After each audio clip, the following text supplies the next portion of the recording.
Greetings, fellow Earthlings. Dave Smith with another episode of And Another Thing with Dave. So, what I want to get down on tonight is the difference between hemp and marijuana and the history of why the two are confused. And then I want to break down the uses of each and the usefulness of each, because they are both amazing plants in their own right. So, let's get down. So, hemp and marijuana, same family, different species, right? My analogy is, yes, they're both dogs, but a Saint Bernard and a poodle, whole hell of a huge difference there, right? Huge difference there. So you get my drift. So hemp is bred primarily for fiber and seed. It's very low in the psychoactive compound THC, and it grows very tall, thin, usually packed together, kind of like bamboo. Marijuana is bred for the psychoactive or health benefits, high in THC, grows very bushy, and plants are like way spaced out, man, like very far apart. Little pot humor there. Both are very useful in their own right. Let's break down hemp first.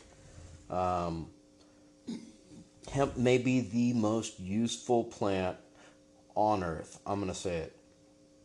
It is. It is. Up to 25,000 different uses. Everything under the sun can be made out of hemp, basically. Popular Mechanics in 1938 went so far as to say it was the new billion-dollar crop. 1938. Billion-dollar crop. So, here's just off the top of my head, here's a list of products that can be made from hemp. We've got amazing fiber boards that can be made now. So plywoods, things of that nature. So beams, construction beams for homes, plywood, carpet, paint, wood stain, plastic, hard plastic, as a matter of fact. The inside door panels for cars, for Mercedes, BMW, Lotus, those are being made out of hemp. As a matter of fact, somebody just made a plane out of hemp plastic. The hemp resin plastic is so strong, it's unbelievable. Paper, clothing. As a matter of fact, the clothing is way more UV resistant than cotton. And I don't know if most people know this, but cotton takes, so 50% of all pesticides used in the world are used on cotton. So, by just eliminating cotton, we would be doing the earth a huge justice. Hemp, you don't need any pesticides. For some reason, it attracts a balance of insects, so it just kind of works out, You don't need any pesticide, you don't need herbicide, and you don't need fungicide.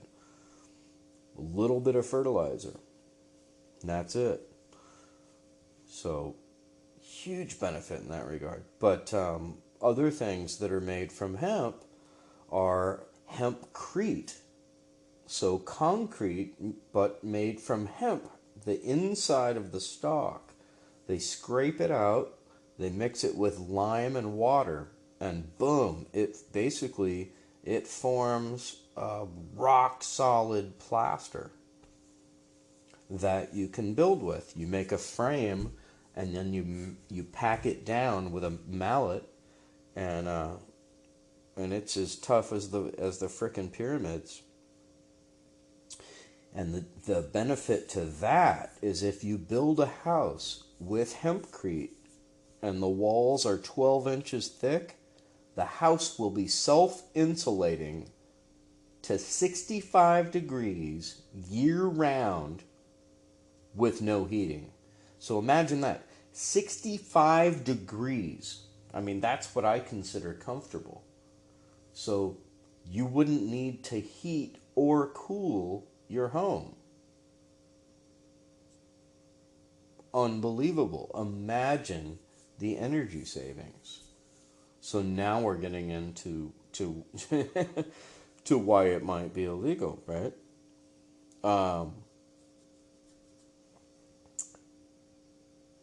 But so, you know, and then marijuana, it's got its uses, right?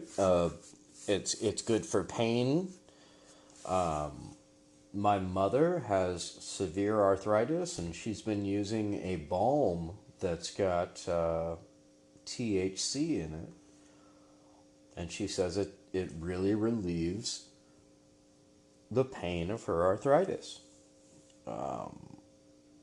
I myself have taken edibles for back pain. You know, I was prescribed opiates by a doctor, but I'm done with those. I'll never take them again. And anybody with back pain probably knows exactly what I'm talking about. That's all doctors have to give you, and the only thing that'll really help you is a chiropractor, stretching, exercise, and some cannabis. And massage is also fantastic. Acupuncture is also great. Physical therapists played a huge role in my recovery. You know, I'm not discounting any modality. Anything that works for you is fantastic, right? I'm just talking about what worked for me, okay? But, you know, they were feeding me all these opiates, and, oh my God, hell no. Hell no. Couple edibles, I prefer the little gummies, you know, and your back will relax, you'll be fine. Anyway, so why is hemp, or was hemp illegal? It became legal to grow hemp in the United States for the first time in decades, under Trump, oddly enough. And, you know, I commend him for that. So that's fantastic. And in the Farm Bill, it included, you know, hemp legalization, and he signed it. So that's fantastic. But why was it illegal? Well, it turns out it was just corporate greed and the aspirations of a, you know, corrupt politician. So here we've got William Randolph Hurst, who is a newspaper owner, owns a bunch of different newspapers. He owns tons of real estate, and that real estate happens to be forest. Well, he wants to cut that forest down and turn it into newspaper. Then we've got Harry Anslinger. He's the corrupt politician, you know, just trying to make a name for himself, the guy I was talking about. And he did that. He did a very good job at that. He was in the government for, I think, 32 years. We'll get into that in a minute. Then you got the Dupont family. The Dupont family invented the chemical process to turn wood pulp into paper. So before that, all paper was made out of hemp or recycled clothing. And most of the clothing was made out of hemp. So you're basically recycling your clothing, your paper. Imagine that. Imagine a world where hemp is not vilified. As a matter of fact, just a little side note, the original Levi's were made out of hemp. Stronger than cotton, better than cotton. So, imagine a world where your bed sheets wear out, your towel wears out, your t-shirt wears out, your socks, your drapes, your carpet, it's all made out of hemp. It wears out. You recycle it. You make it back into other towels, carpets, drapes, or paper. Right? It all goes back into the loop. It's a closed loop system. So you don't throw any of that in the landfill, right? Even hemp plastic can be made to be biodegradable. So we're just talking about corporate greed here. So these people, William Randolph Hurst of the Hurst family, Hurst Castle, Harry Anslinger, Andrew Mellon of the Mellon family, the Dupont family, all conspired together to pass what was called the Marijuana Tax Act of 1937. So, oddly enough, 1937, that happened to be the year that DuPont invented the chemical to, not the chemical to make pulp from paper. I'm not sure when that happened. But oddly enough, 1937 was the year they invented nylon. Well, all tents used to be made out of hemp. And I mean, I love camping and backpacking, so thank God for nylon, right? It's a great product. But, just saying, it's funny that, that very same year the government outlawed hemp. And didn't just outlaw it, but, went hardcore, full tilt boogie to try to brainwash the U.S. that hemp was the worst thing in the frickin' world, right? And so, here's a little clip. Actually, here's 2 minutes. This is a propaganda video that the government put out called Reefer Madness, trying to convince you how crazy you'll get if you smoke a little of that wacky tobacco. These high school boys and girls are having a hop at the local soda fountain. Innocently they dance. Innocent of a new and deadly menace lurking behind closed doors. Marijuana, the burning weed with its roots in hell. In this film, you will see the ease with which this vicious plant can be grown in your neighbor's yard, rolled into harmless-looking cigarettes, hidden in an innocent shoe or watch case.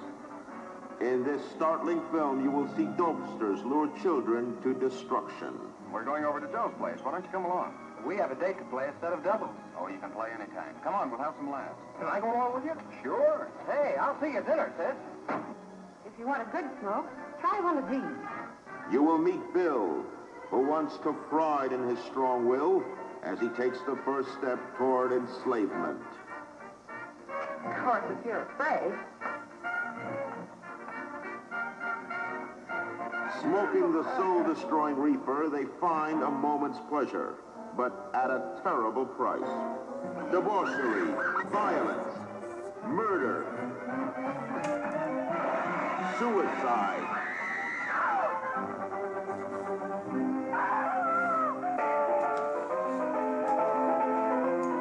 And the ultimate end of the marijuana. Unbelievable, right? Hopeless insanity.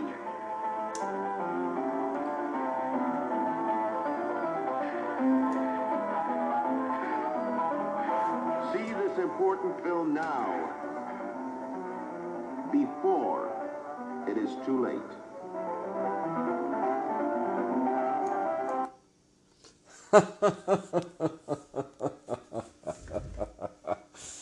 Unbelievable, right? So unbelievable crazy propaganda, and that's provided to us on YouTube by the Warner Brothers Entertainment Group.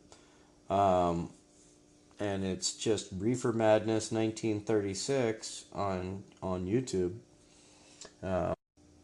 James Woolsey on votehemp.com, on Vote Hemp's YouTube channel.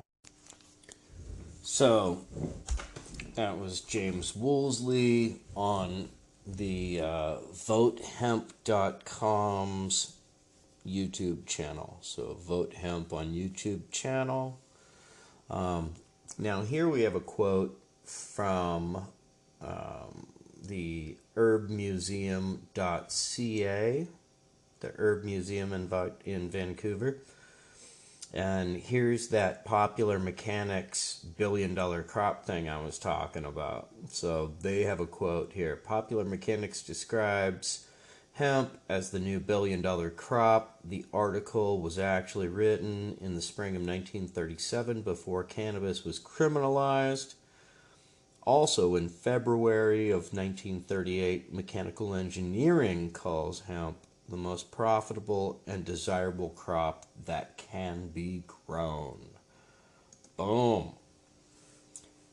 Here's Wikipedia, William Randolph Hurst. He was an American businessman, newspaper publisher, and politician known for developing the nation's largest newspaper chain and media company, Hearst Communications. His flamboyant methods of yellow journalism influenced the nation's popular media by emphasizing sensationalism and human interest stories. Hearst entered the publishing business in 1887 with Mitchell Trubitt after being given control of the San Francisco Examiner by his wealthy father. So, thanks, Daddy. Yeah. And then, where's this? This is let's see, then we got Wikipedia on Harry Anslinger. Was a United States government official who served as the first commissioner for the U.S. Treasury Department's Federal Bureau of Narcotics during the presidencies of Hoover, Roosevelt, Truman, Eisenhower, and Kennedy. He was a supporter of prohibition and the criminalization of drugs, and a notorious racist who supported the victimization of African Americans while spreading anti-drug policy campaigns. Anslinger held office an unprecedented 32 years in his role as commissioner until 1962. He then held office 2 years as U.S. representative to the United Nations Narcotics Commission. The responsibilities once held by Anslinger are now largely under jurisdiction of the U.S. Office of the National Drug Control Policy. So, he's a dick. Then Andrew Mellon. Sometimes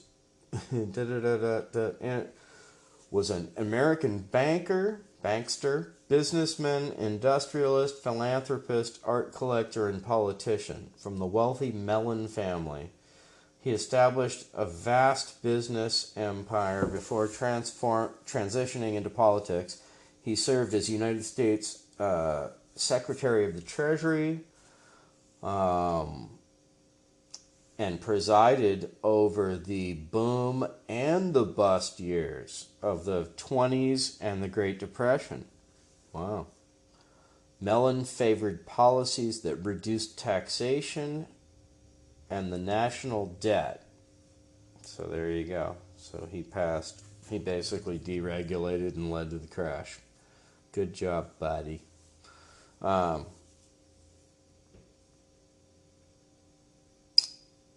Yeah, where was that one part I was looking at? Anyway, yeah, Daddy's money once again. And then you've got the Dupont family, a prominent American family descended from Pierre Samuel Dupont de Nemours. The Dupont family has been one of the richest families in the United States since the mid-19th century, when it founded its fortune in the gunpowder business. Okay, so a little blood on their hands, maybe? In the late 19th and 20th centuries, it expanded its wealth through the chemical industry. And that's what we're talking about. There you go. So, all ties together there. And here I've got Abby Martin. Abby Hoffman. Abby Martin talking about, exactly what I'm breaking down. How hemp is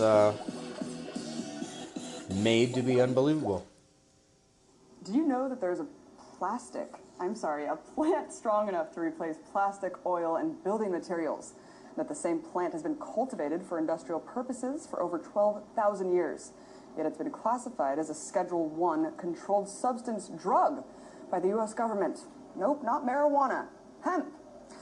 Recently, Kentucky Agriculture Commissioner James Cormer has requested a legal review of the steps necessary for hemp regulation. The federal ban is lifted on growing the crop. That's right.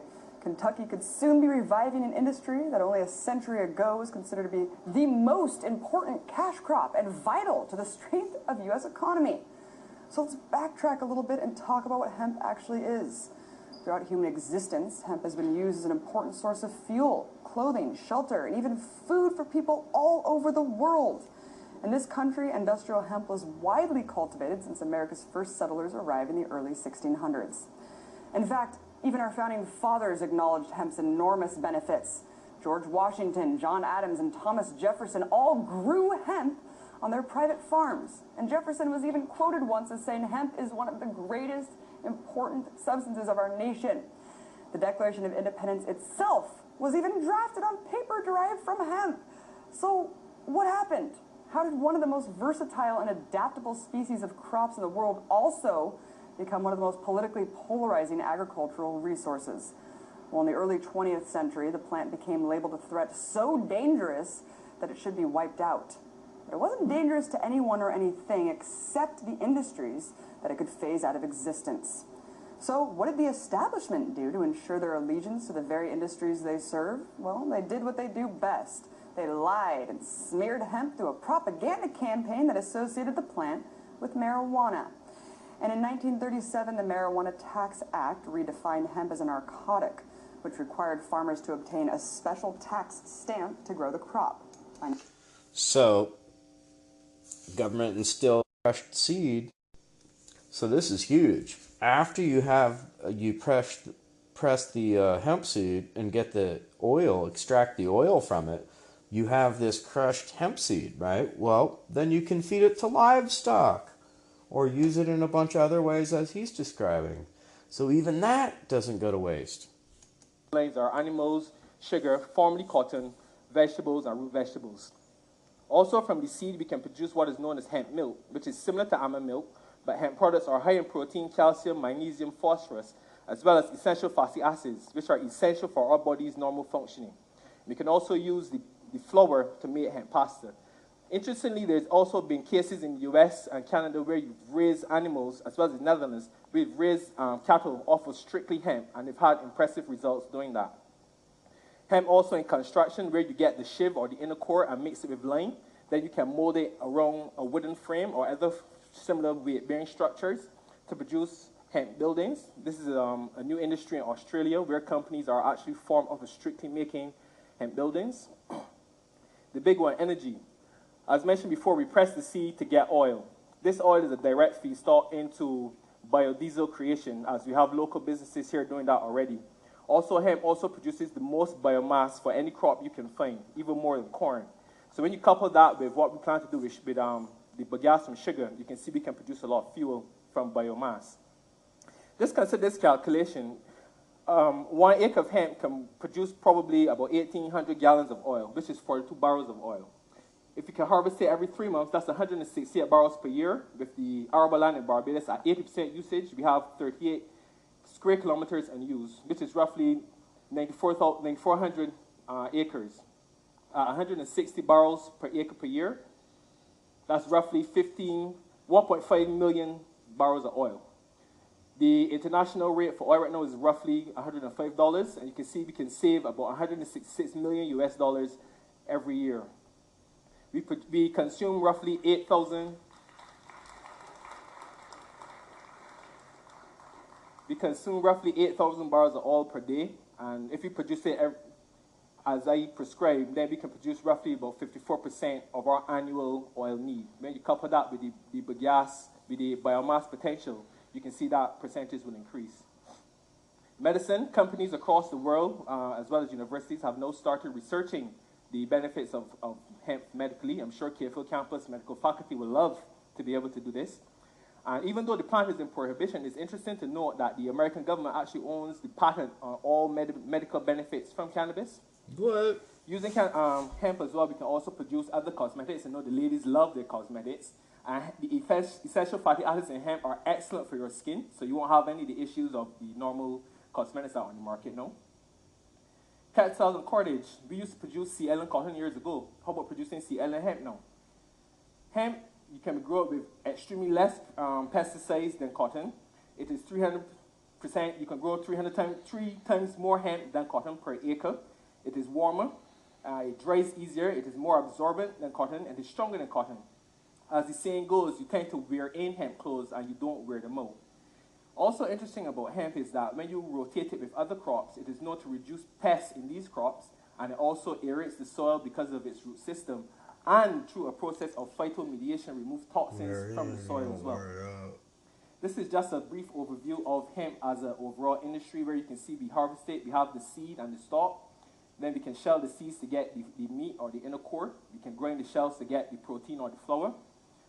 We have the oil which we get from pressing the seed, which can be used in other processes as well. From the stalk, we can decord the stalk, which is where you take the fibrous inner core out and separate it from the fibers on the outside, which you get other fibers from, which go into making fabric and textiles and things like that. Or the hurd is what you mix with the lime to make the hemp crete.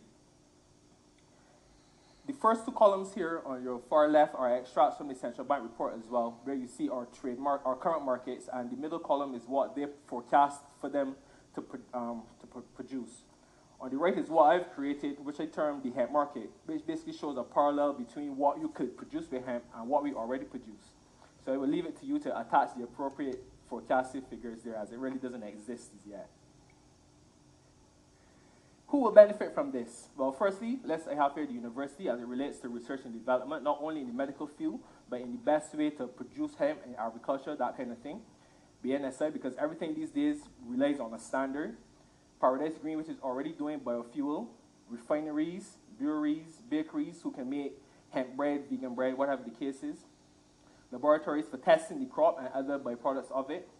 We have agricultural feedstocks for animal producers, as well as normal agriculturalists.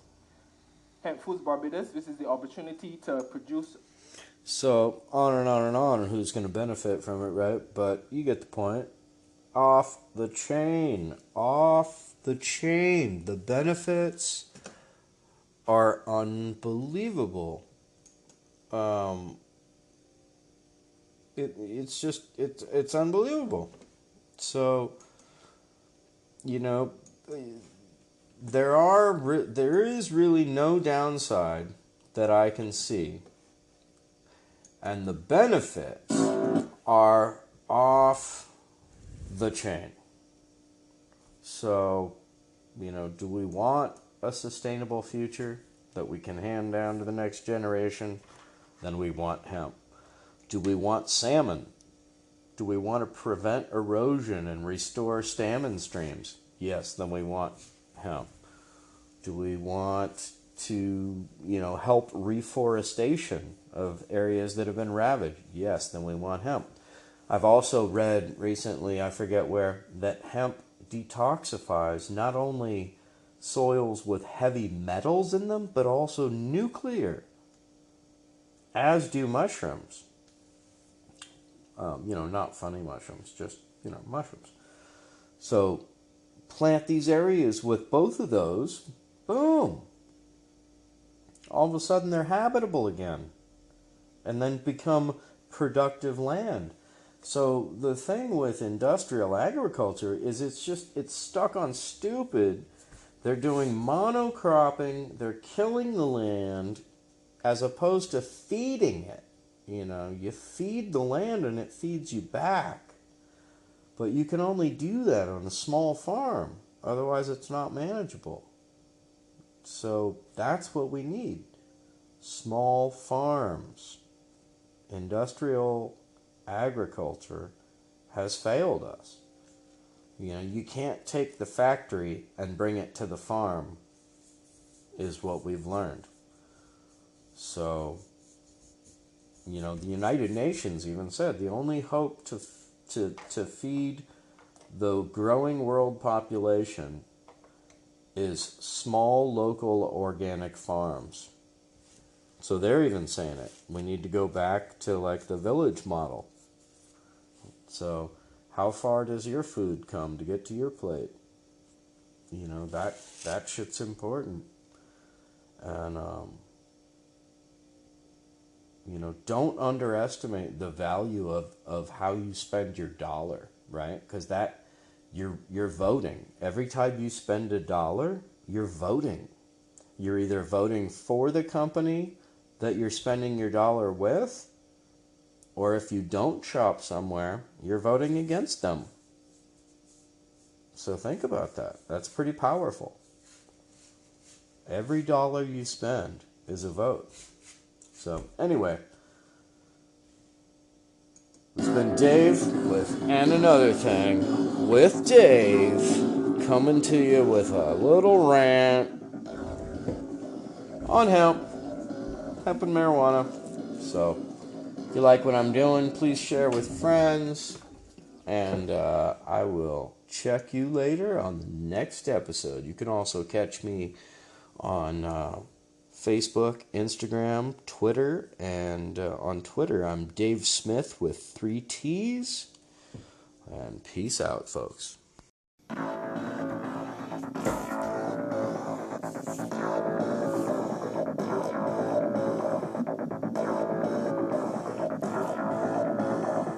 Greetings, fellow Earthlings. Dave Smith coming to you with another episode of kind of a Klingon, actually, on a previous episode, little tag-along episode about hemp and marijuana. I wanted to delve into marijuana and the useful aspects of this wonderful plant. We kind of talked about how hemp is so useful for so many things. They say approximately 25,000 different products could be made out of hemp. So that's mind-boggling, right? Amazing. Including like biodegradable plastic, so saving our oceans, paper, saving our trees, building materials, saving our trees. Hemp Crete, which I really didn't touch on, but Hemp Crete, half the strength of concrete, green building material, and fireproof. So here in Northern California, where we just got ravaged by fires, and hello Australia, Hemp Crete buildings. This guy did a test on YouTube, and man, he held what is it? Little one of those little butane torches up against the thing for 9 minutes, and it burned a little tiny hole in it. Not even a hole. It burned into it about a half inch. It was a 4-inch block of hempcrete, and it burned into it about a half inch after this flame had been focused on it for 9 minutes. Never erupted into flame, didn't come close to burning through it. So, pretty fucking awesome. Be nice to see how it held up to higher temperatures. But anyway, Hemp Crete. should be looked into for fire-ravaged areas as a building material. And it's much greener than cutting down trees, right? So you grow the hemp to make the hemp crete, so you're canceling out any, it's a total carbon negative product, so you can have a carbon negative house. But anyway, blah, blah, blah. I digress. This episode, we're talking about marijuana and the benefits there. So I guess you see some of the benefits. But no. So epileptic seizures. Boom. It's been shown to help kids with epileptic seizures. Oh my God, right? Pain. Definitely. I've had experience with that myself. I've been prescribed every drug you can imagine under the sun for my back, and I won't do any of them anymore. But if things get really bad, I'll go to the dispensary and get a gummy bear, and thank God I can do that. And I made a little bit of coconut oil, and that works fantastic. Some ganja coconut oil, you make it in a crock pot.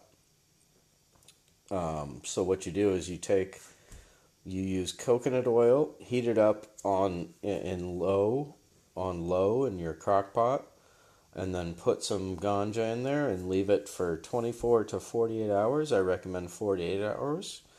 The longer the better, and then just pour it through a cheesecloth and squeeze it out, and you will have amazing medicine. You can eat. It's topical.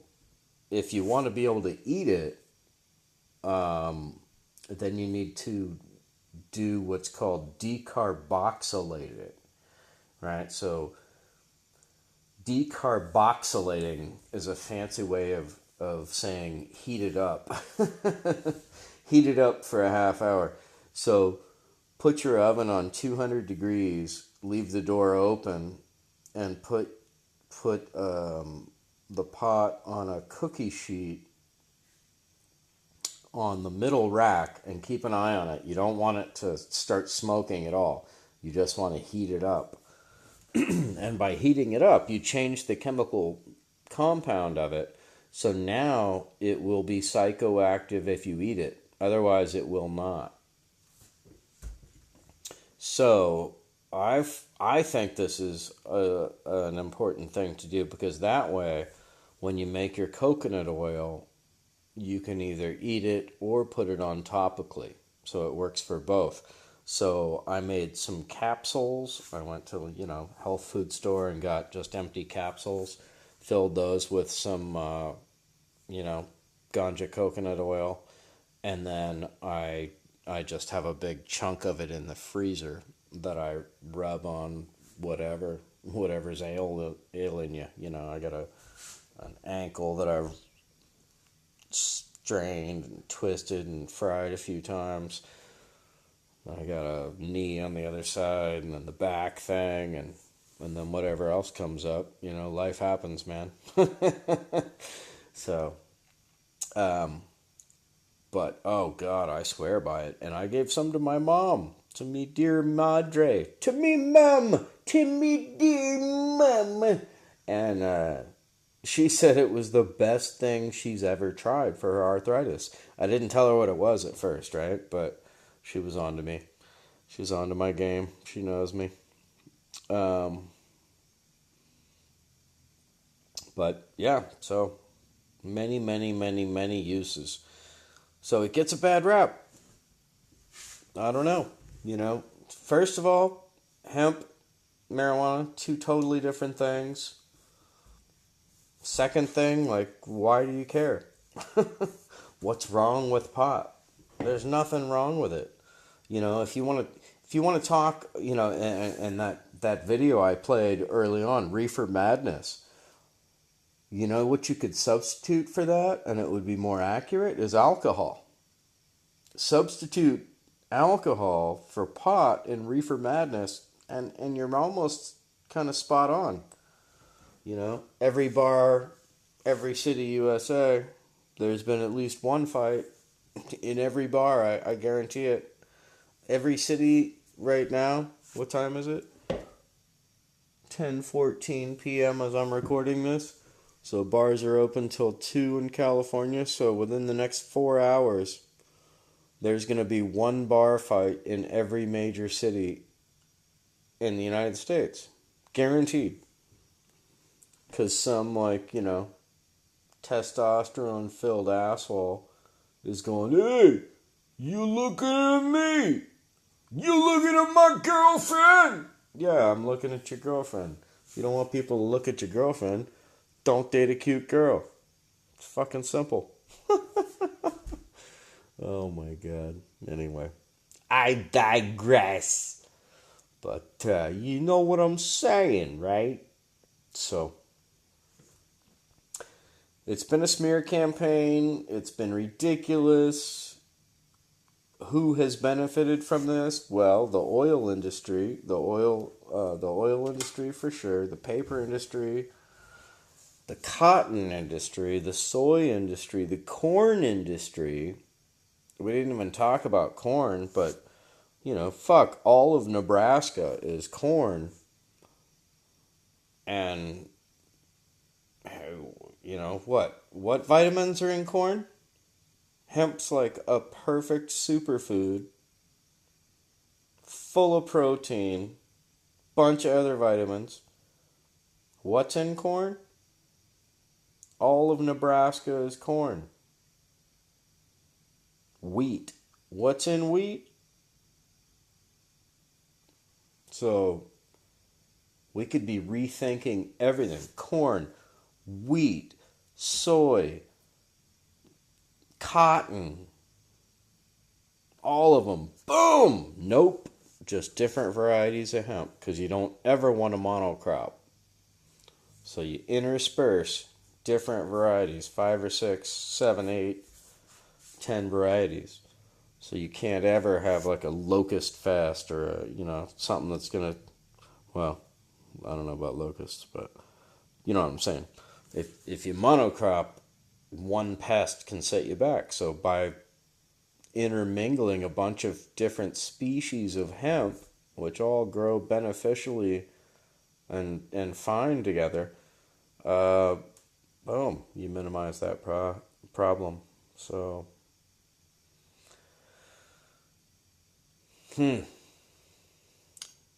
if we have a future, I think hemp will be it. I think it could definitely save us from ourselves. You know, it can bring back land that we've already fucked up, and it can make land that we haven't fucked up yet that much better. One thing that I learned in this movie Dirt about topsoil, it's a documentary about topsoil, is that there's only on average 4 inches of topsoil on planet Earth. And that is what provides us with life. That's where we grow all our food. So think about that, people. 4 inches of topsoil. Do you compost? If not, why not? So composting can be really difficult, or you can just take a shovel, dig a hole, and throw some vegetable scraps in it, and then cover it with that dirt that you just removed. Boom. In 2 months, 3 months tops, that's going to be beautiful soil right there. It can be that easy. That easy. I've done it. I converted a yard that was complete clay to beautiful, dark, rich, thick, black, beautiful soil. Anyway, I digress. So, once again, talking about hemp, talking about marijuana, This has been Dave, and another thing with Dave, coming at you. If you like what I'm doing, please share with friends. Tune in. Again, until next time.